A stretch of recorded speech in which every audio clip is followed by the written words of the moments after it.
Salut à tous, dans ma précédente vidéo je vous ai montré la méthode que j'ai utilisée pour sortir le moteur de ma Suzuki Bandy 600 de son cadre. Si vous n'avez pas vu ma précédente vidéo, je vous invite à cliquer sur le lien en haut à droite. Au programme aujourd'hui, prise décompression du moteur pour voir un petit peu son état de santé. Si vous n'êtes pas encore abonné à la chaîne, je vous invite à le faire, éventuellement à mettre un petit like sur la vidéo. Je vous souhaite à tous un très bon visionnage, c'est parti.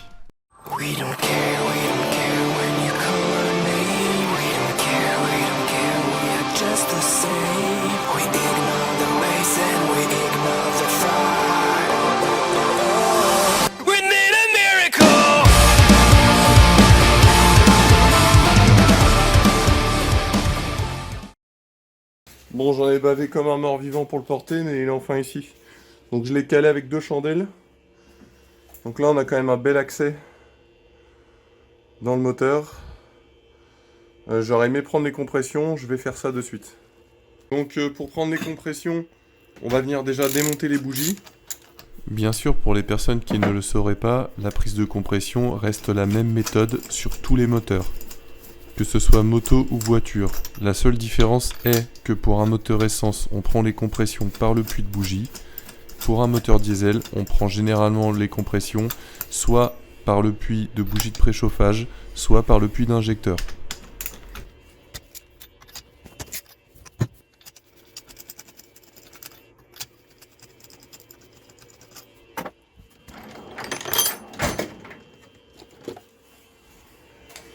Donc on vient les saisir avec une petite pince. Donc je les avais changés il y a à peu près 6000 km. Donc je vais pas les remplacer, je vais les conserver.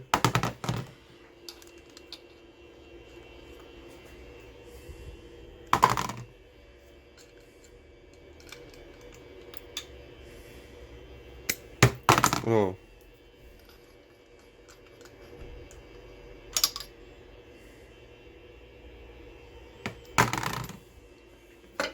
Voilà, donc là déjà le moteur il a plus de compression, donc il va venir tourner librement.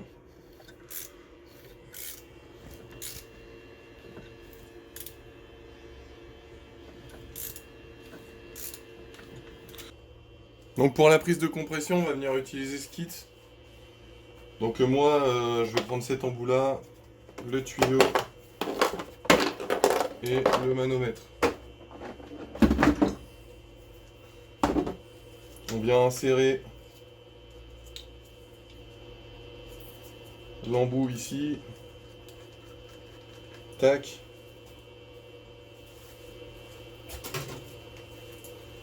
On va venir serrer parce que ça évitera que l'embout reste dans la culasse. Parce que là, vu la profondeur des puits, on va être un peu emmerdé. Voilà. On serre modérément et on vient visser l'embout dans le puits.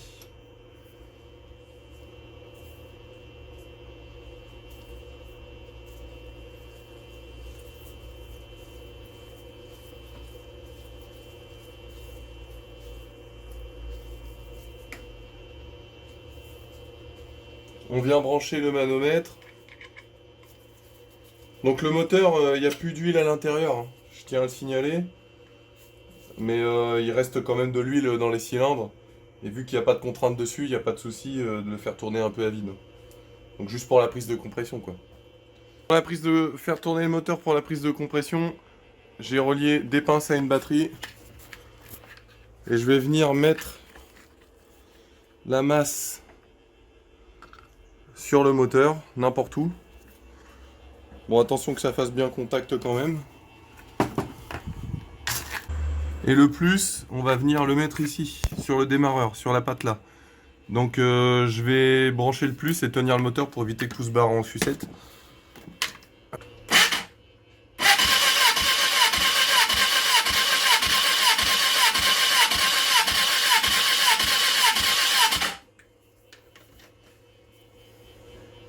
Je sais pas si j'ai bien vissé le tuyau, mais là je suis qu'à 5 bars pour l'instant. C'est pas terrible. Je vais essayer de serrer un peu plus.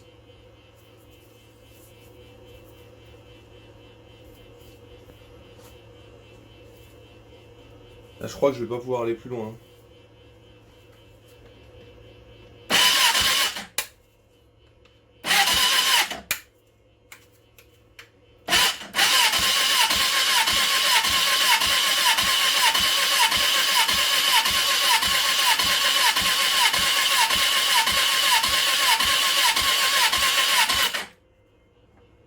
Voilà, c'est vraiment pas terrible. Hein.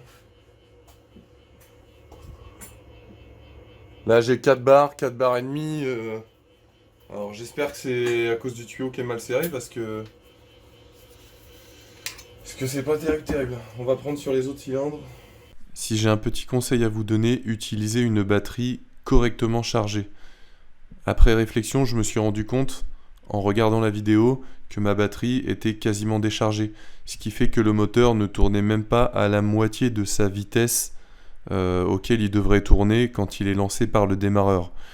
Donc je pense que à cause de ça, les compressions affichées sur le manomètre étaient plus basses que les compressions réelles. Il faut aussi savoir que vu que le moteur est froid, l'étanchéité entre les segments et les cylindres n'est pas aussi bonne que quand le moteur est chaud et qu'il y a un film d'huile entre les cylindres et la segmentation. Mais dans tous les cas, je pense que même à froid, avec le démarreur qui tourne à cette vitesse, mes compressions étaient beaucoup trop basses. Voilà pourquoi j'ai décidé de refaire ce moteur. Donc là, j'ai refait le test, on dépasse pas les 5 bars. Hein. Donc à mon avis, je le démonte pas pour rien ce moteur. On va tester les autres cylindres, on va voir ce que ça dit.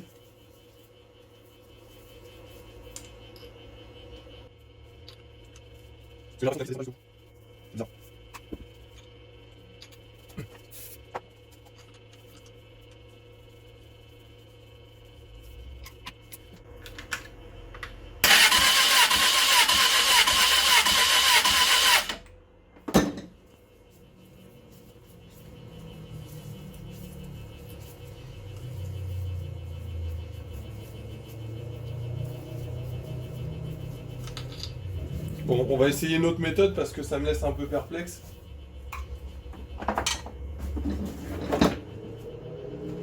J'ai du mal à croire qu'il n'y ait que 4 barres sur tous les cylindres alors que le moteur il tournait bien.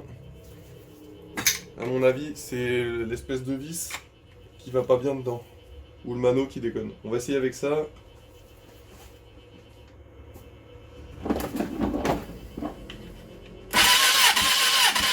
Là on voit très bien que la batterie est quasiment à plat parce que l'éclairage relié sur la batterie s'éteint pendant les tests de compression. Ouais. Donc là on est à 7 barres pour le cylindre numéro 2. Donc c'est très moyen.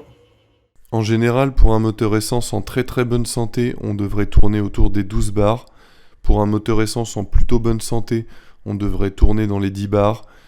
Le minimum acceptable devrait être de 8 bars, le plus important étant l'équilibre entre les 4 cylindres. Vaut mieux avoir un moteur avec les 4 cylindres à 8 bars plutôt que d'avoir par exemple 2 cylindres à 8 bars, un cylindre à 10 bars et un cylindre à 12 bars. On est à 8 bars pour le numéro 3.